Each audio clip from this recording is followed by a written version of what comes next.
پیارے بچوں، آج میں آپ کو ایک بہت خاص کہانی سناؤں گی۔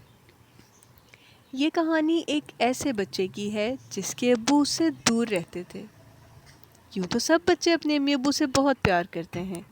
ابراہیم بھی اپنے ابو سے بہت پیار کرتا تھا۔ ابراہیم کے ابو سعودی عرب میں رہتے تھے اور وہ ان کو بہت یاد کرتا تھا۔ ابراہیم رات کو ہمیشہ اپنے خاص تکیے سے لپٹ کر سوتا۔ اس تکیے پر اس کے ابو کی تصویر تھی۔ اسکول میں فادرز ڈے آیا، سب بچے اپنے ابو کے ساتھ آئے، لیکن ابراہیم اکیلا تھا۔ لیکن اس کے ہاتھ میں وہی تکیہ تھا۔ ٹیچر نے پوچھا، ابراہیم تمہارے ابو نہیں آئے؟ ابراہیم مسکرا کر بولا، ابو کام پر ہیں، وہ بہت محنت کرتے ہیں میرے لیے، لیکن وہ دل میں ہمیشہ میرے ساتھ ہوتے ہیں۔ ساری کلاس خاموش ہو گئی۔ کچھ دن بعد عید آئی اور عید والے دن دروازے پر دستک ہوئی۔ ابراہیم نے دوڑ کر دروازہ کھولا۔ سامنے اس کے ابو کھڑے تھے۔ ابو آپ؟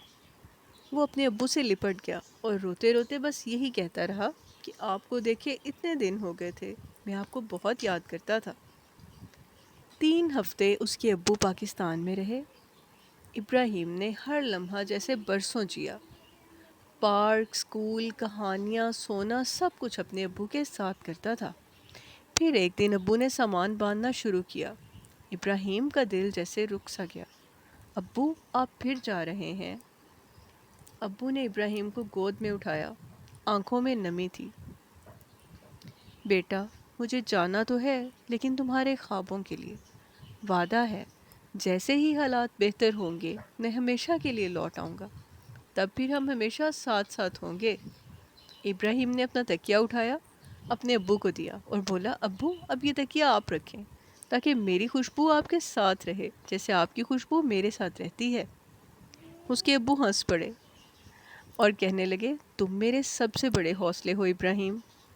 جہاز نے اڑان بھری۔ ابراہیم نے ہاتھ ہلایا اور اس کے دل میں صرف ایک بات تھی، ابو دور ہیں مگر میرے دل کے بہت قریب ہیں۔ تو پیارے بچوں، اس کہانی سے ہمیں یہ پیغام ملا کہ ہر جدائی کے پیچھے قربانی ہوتی ہے۔